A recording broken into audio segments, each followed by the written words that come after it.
Welcome to the Rock Interview Series with host Thomas S. Orwatt Jr.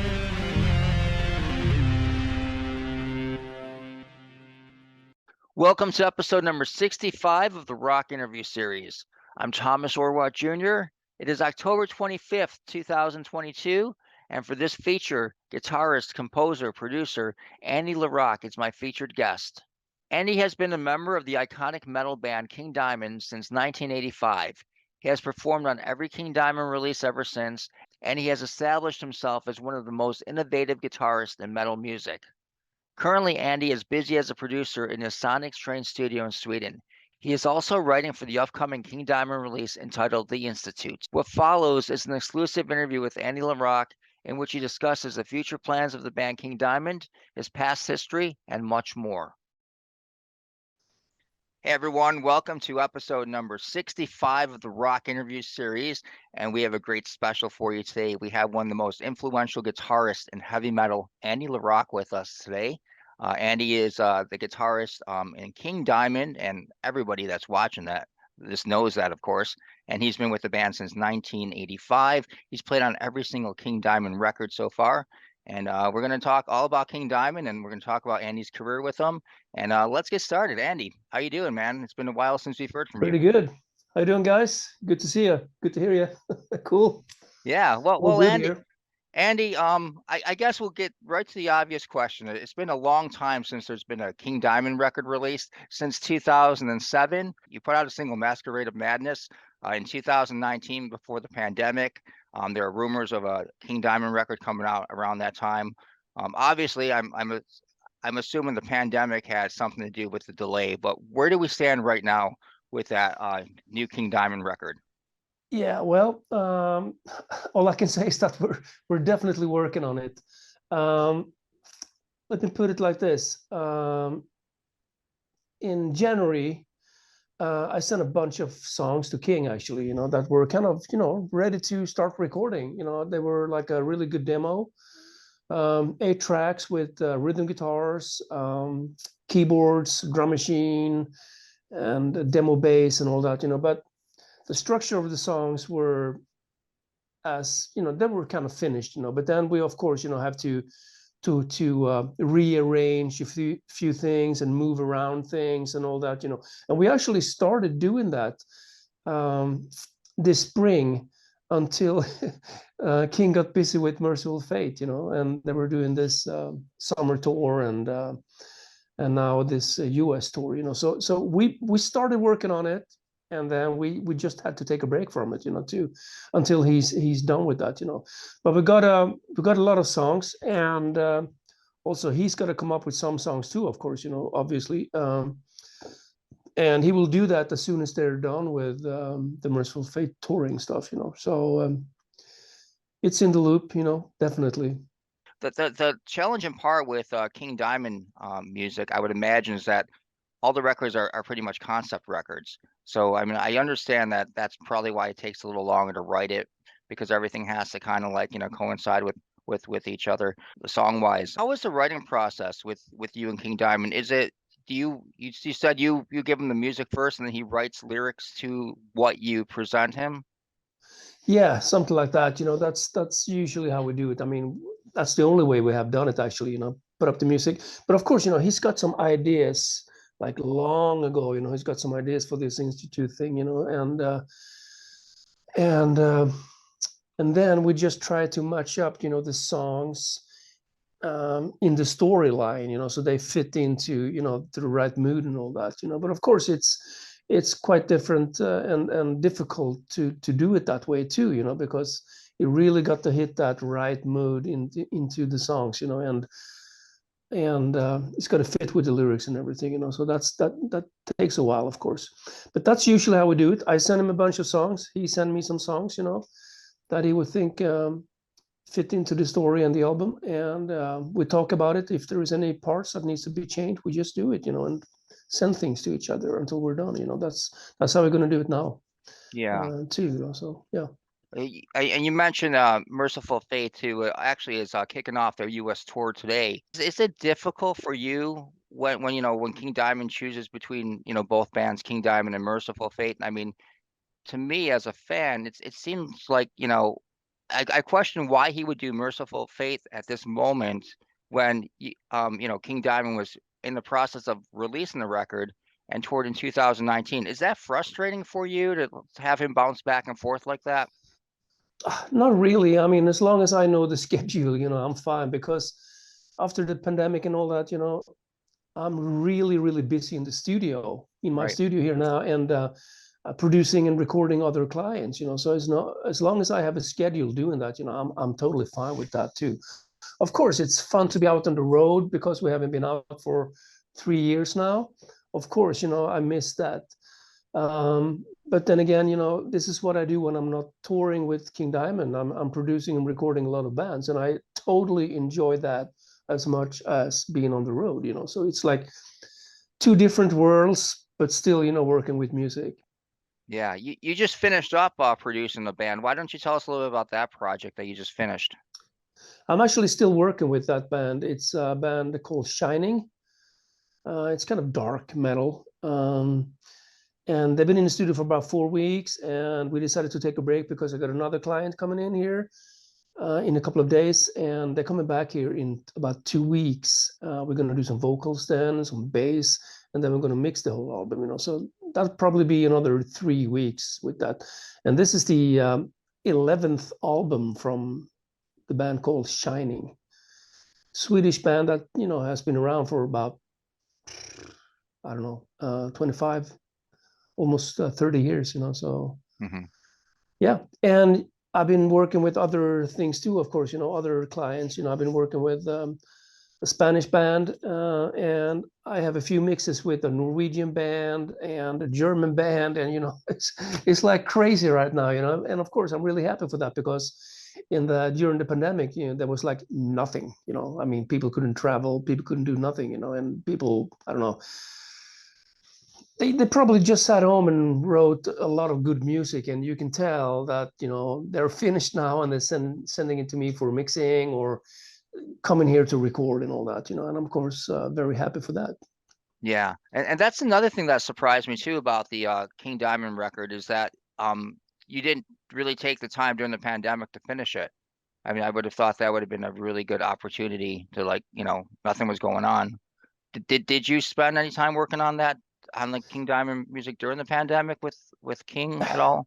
I would say a little bit writing songs, but about a year ago, that was really, I got really inspired and started to write, all those songs, that I sent him.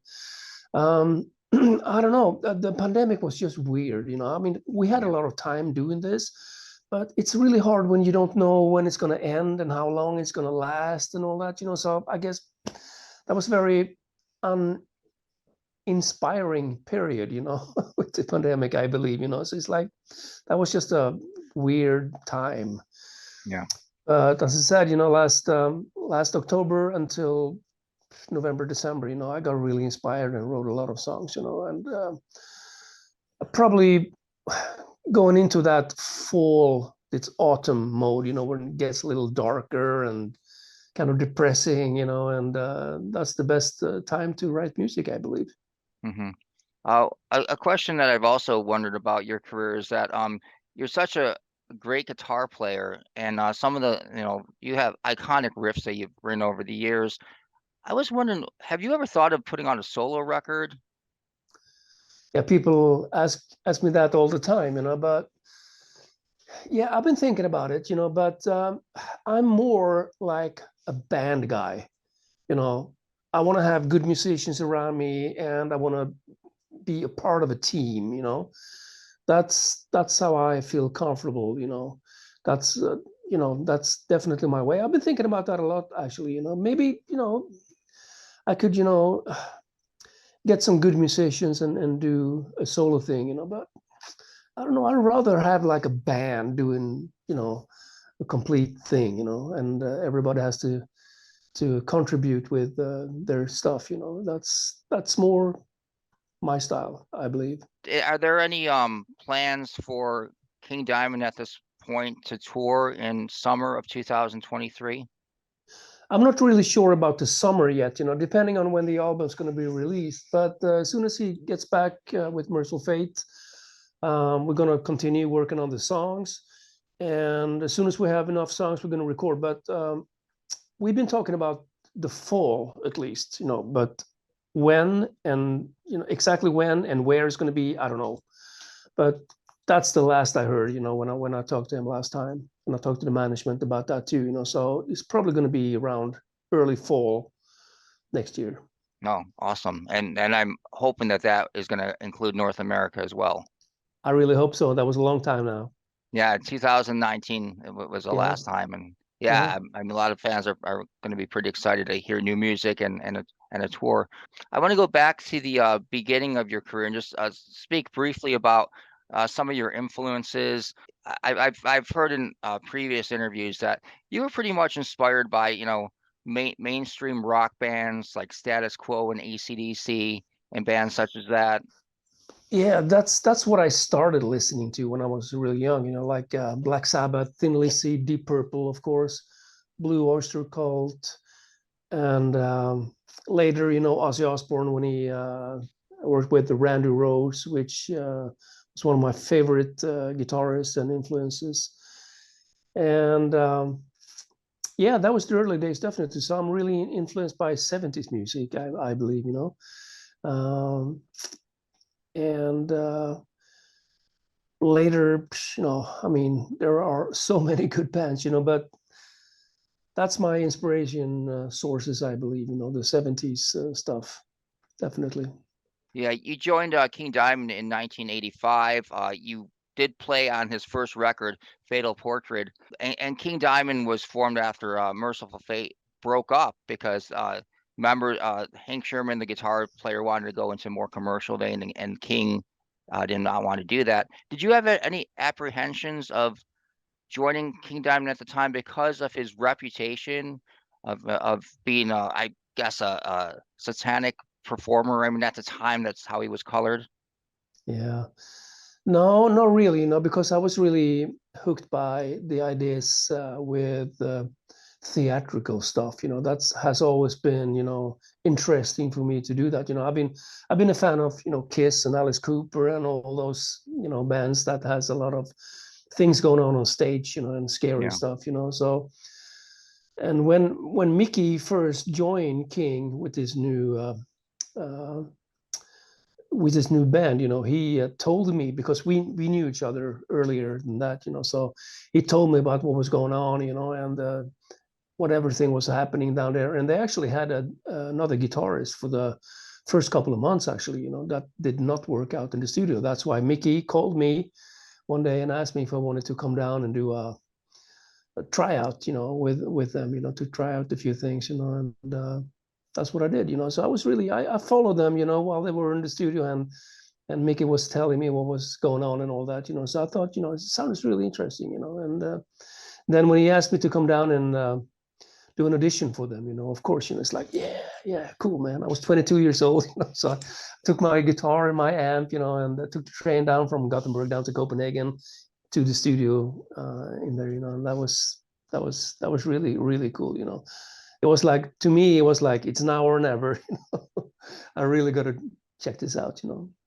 Yeah, it turned out good. You made a great impression right away. What was your do you remember your very first gig playing with King Diamond, and what was that particular gig like for you? The first gig we had was like a Christmas show kind of thing. We just released a single right before Christmas, and that was a very, famous place in Copenhagen called Saga, like an old theater. And that was packed a couple of days before Christmas. And that show was just amazing, I think, that was just, finally, because the recording was like during the summertime of 1985. So then we just rehearsed and rehearsed and rehearsed up until that show. And that was the first real good thing, with playing live, with King Diamond, and they were packed place, and I think the show went really, really well, And to this day, I still have a couple of T-shirts, from that day too. original, never used, you know, and I'm gonna keep them. Yeah. And, That was just a great moment, you know, for me, of course, you know, playing that first show, you know, of course with Mickey too, and the whole band, you know, the first time with this setting, you know, that was great, and it turned out really good. yeah, the band was incredible. I mean, and the first record, Fatal Portrait, though didn't really. I mean, it had his cult type following and status, but it wasn't really until Abigail was released in 1987 that King Diamond, I feel, really made a mark, like at least in North America. Probably, you know, yeah, I think, you know, Fatal Portraits is a really, really good album, and I love that album. You know, I think it's great. And when I first heard the songs, when I came down to the studio that first day and spent a couple of days there, you know, it's like, wow, this is really, really good. But of course, you know, Abigail to me is like a classic. And when we recorded that, we have been playing together for quite a while then, you know, like year and a half, something like that. And we've been on tour together. You know, we got to know each other, you know, in a different way, of course, you know, and we know exactly what to do when we got into the studio. So it was like a completely different thing. And I think we captured that really good feeling and atmosphere totally on that album. You know, it's just, you know, still listening to that album is just like, wow, it's really, really good. You know, I still remember a lot of things, you know, from that studio session too. That was really good and creative, you know, very, very cool, I think. Yeah, that was the first record that you were really involved as far as the writing goes. Yeah, that's right. Yeah. Michael Denner, the guitarist in the band and also formerly of Merciful Fate, he left the band shortly after that. What led to his departure from the band? You know, I think he didn't really enjoy touring that much. Hmm. So I think that's the main reason. And he was about to open his own record store in Copenhagen also. So I think that was, you know, the main reasons, you know, to leave, you know. That was a pity, you know. I love Michael Denner, you know, he's a great guy and, you know, a great guitarist too, you know. So but we got along, you know. I mean, we managed to get through, you know, and that's just a couple of weeks before that Abigail tour in the US. We got the standing guitarist, you know, from Gothenburg too, that I know from a couple of years back, you know, and it turned out good, you know. Yeah, that was another huge release. And then in America, you're touring in America. You're really making a splash in America. It's kind of a weird time because you know, glam metal is kind of popular, but you guys are like kind of fitting right into that LA look and LA style in a way. Yeah, I guess that was a crazy mix, you know, in the very beginning, you know.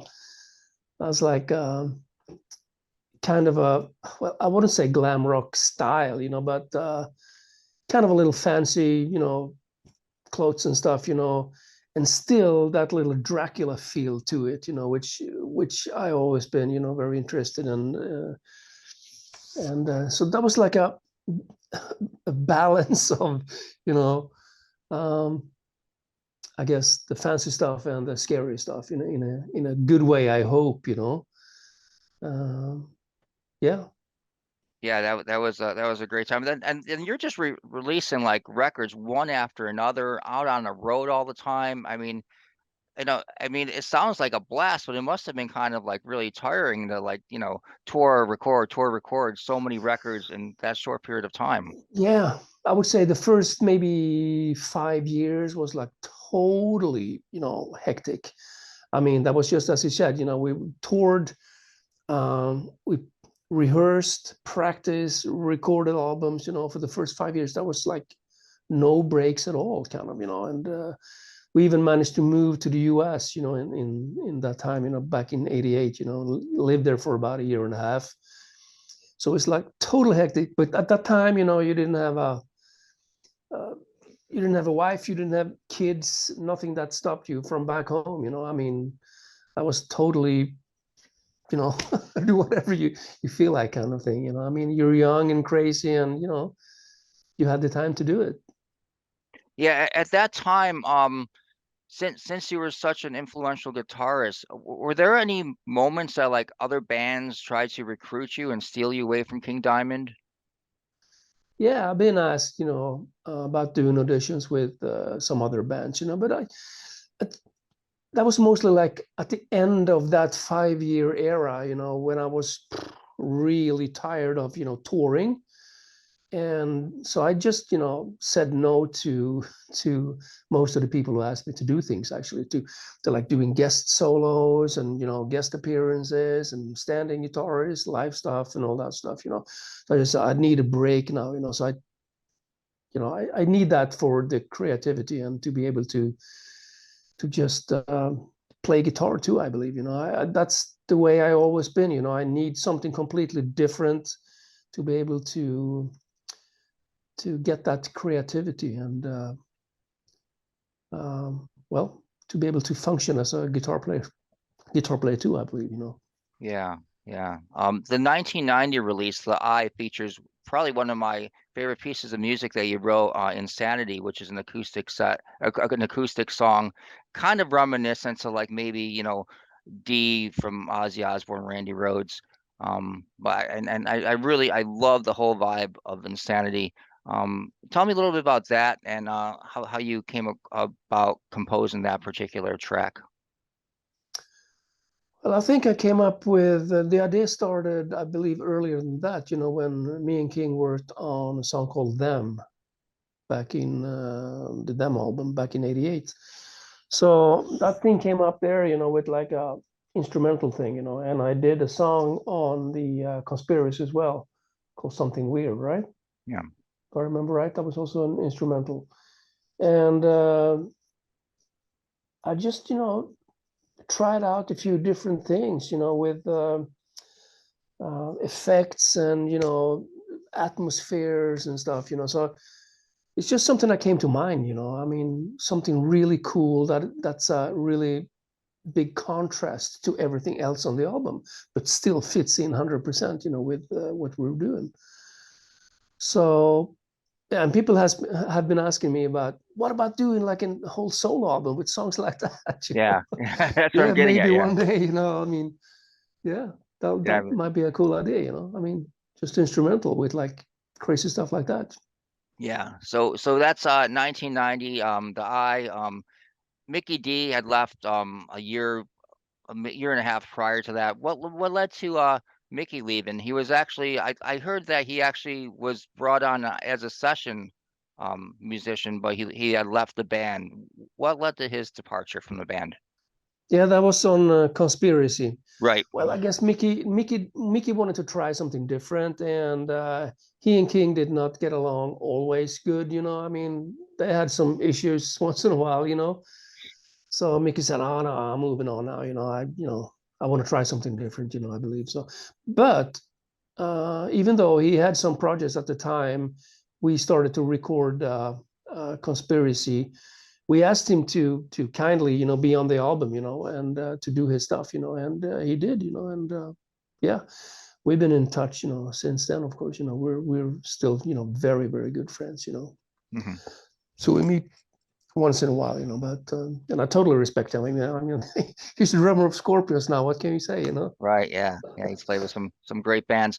Um, is it difficult, or can King Diamond be a difficult person to work with? I mean, it seems like he's gone through, quite a few band members over his career. Yeah, well, he knows what he wants, which is absolutely amazing. I mean, that's really good. He's not like, fooling around. It's like, oh, maybe this, maybe this, maybe that. I mean, he knows exactly what he wants, Yeah. And maybe some people can't just take that, I believe, But I mean, I would say that I'm a kind of dynamic person, So we've been also always talking about things, and trying out things, And he's totally up to that, You want to do that, But I mean,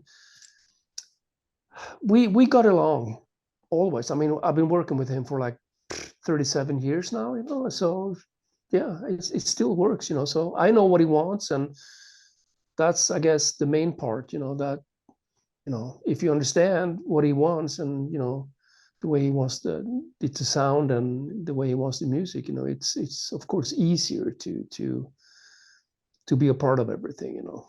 Hmm. During your time working with him, has there ever been a time where he had asked you to contribute to Merciful Fate at all, or ask you ideas about Merciful Fate music?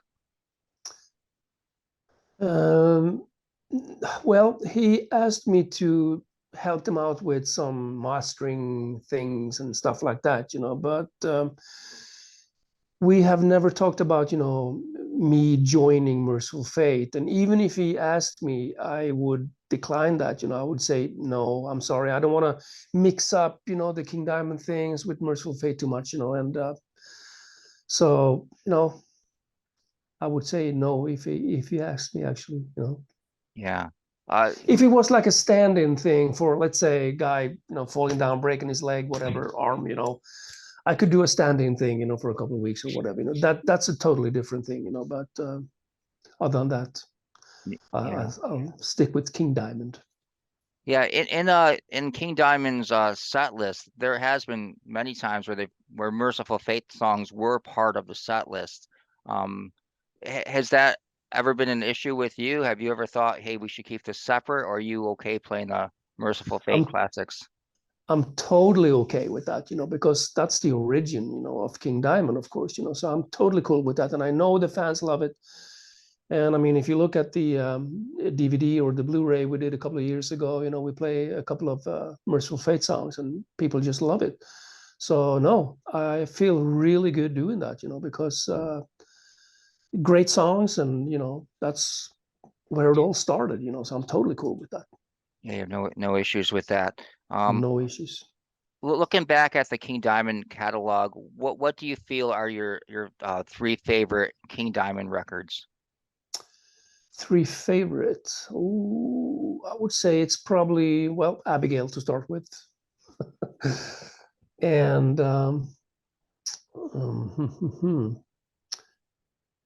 probably Conspiracy, but that changes a little bit back and forth.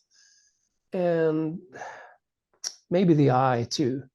Like the earlier stuff, still, I mean, I don't know, it's something very special with those albums, So I would say probably Abigail, Conspiracy, and The Eye.